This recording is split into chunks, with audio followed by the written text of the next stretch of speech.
My name is Natalie Trevonne, and I'm a fashion designer and the co-founder of NYI Fashion Brand, which stands for Not Your Inspiration. I am legally blind, and I also have JRA, Juvenile Rheumatoid Arthritis. When I was 1 year old, I was diagnosed, and they told my mom that the JRA could attack my other organs. At 11 years old, I started to notice I was having problems reading and I couldn't really see well. And so they went in and did a surgery, and I could see for a while. And then in middle school, I started to have the same issue. Again, they went in, did a surgery. It just kept coming back. It was like 6 months of good eyesight, 6 months of not. And so I decided at 17, I think I'm just going to accept that I am a blind young woman and figure out things from here.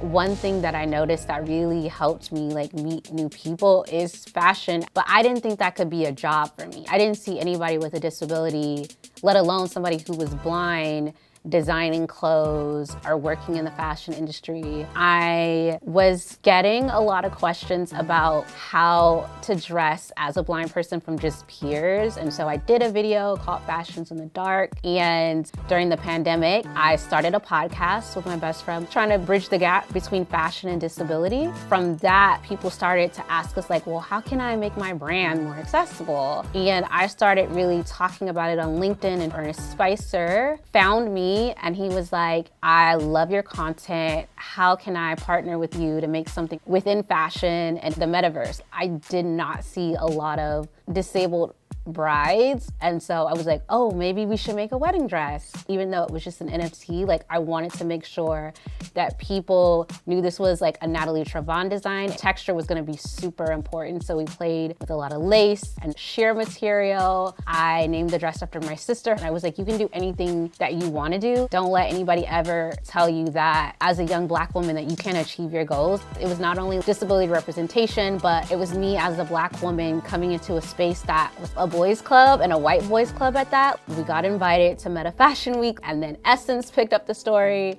and then we were in Vogue Business, and it was just a wow moment for me. Ernest was like, well, where do you want to go from here? And I was like, well, I kind of don't want to do NFTs anymore because it's not that accessible to blind folks. And he was like, okay, well, let's make something physical. With me drawing the designs out for you, we can really make this happen. My fashion brand is called Not Your Inspiration because as a disabled woman, I get a lot of people saying, oh, Nat, you're such an inspiration, but not for actual inspirational stuff. It'll be me on a train or me at the grocery store. That's everyday things that everyday people do. And people with disabilities are not here to be your inspiration, and we're not an indicator of success. I hate when people are like, well, if you can do it, anyone can do it. So I think Not Your Inspiration is us taking that word back. Not Your Inspiration is a very tactile brand because I wanted to make sure that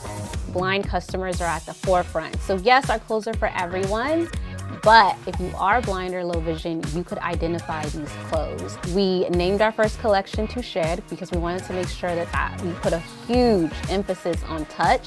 We have this really cool patchwork little black dress. It's lace and leather. We're playing with some chains that we have on one outfit. And so we just have a lot of fun textures.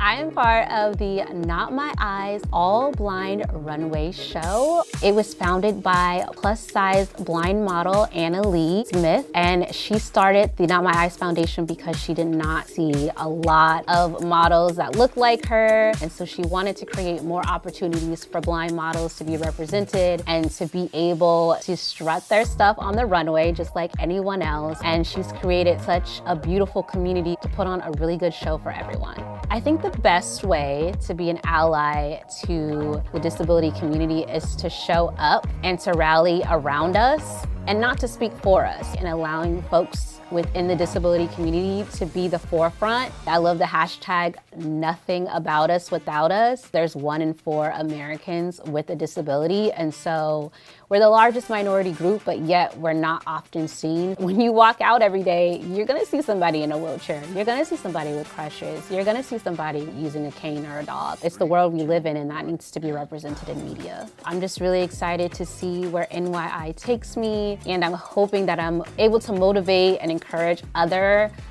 designers with disabilities to really go for it and not let how exclusionary fashion has been stop us from really doing it big. Like, we're designers now, we're stylists now, like, we here and we're not going anywhere.